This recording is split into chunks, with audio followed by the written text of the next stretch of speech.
Johnny Somali trial results are in. After running around Asia, treating every country like his personal playground for stupidity, he's now looking at up to 15 years in a South Korean prison. Turns out, being an insufferable troll isn't the invincibility cheat code he thought it was. Who could have guessed? Oh right, literally everyone except him, for those lucky enough to have never been cursed with his content. Johnny Somali, real name Ramzi Khalid Ismail, is a live streamer whose entire personality revolves around being an absolute menace to society. His brand of content is basically just harassing people, disrespecting cultures, and proving that some people should have never been given access to the internet. His downfall started brewing in Japan, where he thought it would be hilarious to mock the atomic bombings and harass locals. This led to him getting arrested, fined, and booted out of the country like a glitch in the Matrix. But instead of learning his lesson, he just packed up his circus act and moved on to South Korea,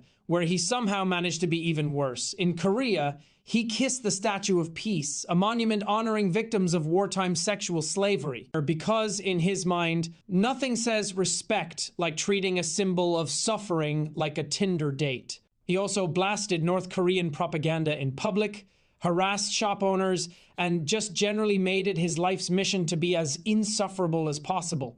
The South Korean government, unlike YouTube, actually gives consequences for being an obnoxious waste of oxygen, so they slapped him with multiple charges, including obstruction of business and violations of the Minor Crimes Act. This isn't just some slap on the wrist situation. The obstruction of business charge alone carries a maximum sentence of 5 years, and with multiple counts against him, he could be looking at up to 15 years behind bars. This is what happens when your entire personality is just, what if being a criminal was a live stream?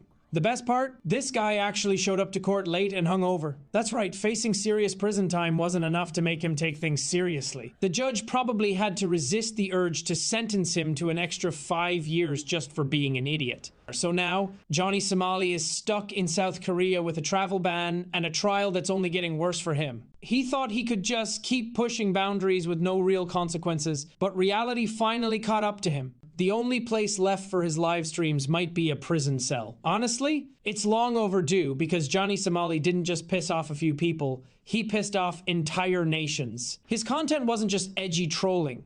It was like watching a man actively speedrun, getting banned from every country he entered.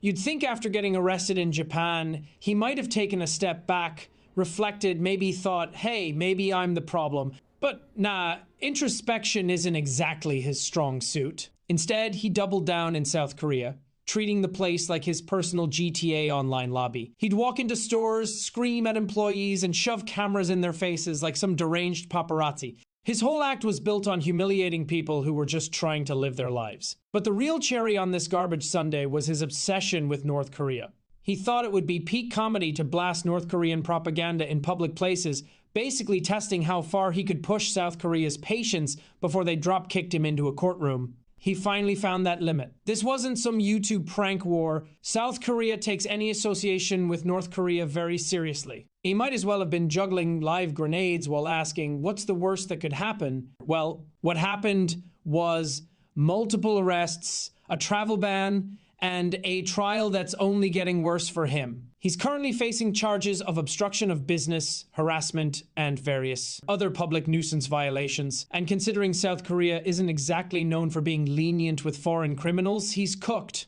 But here's the funniest part.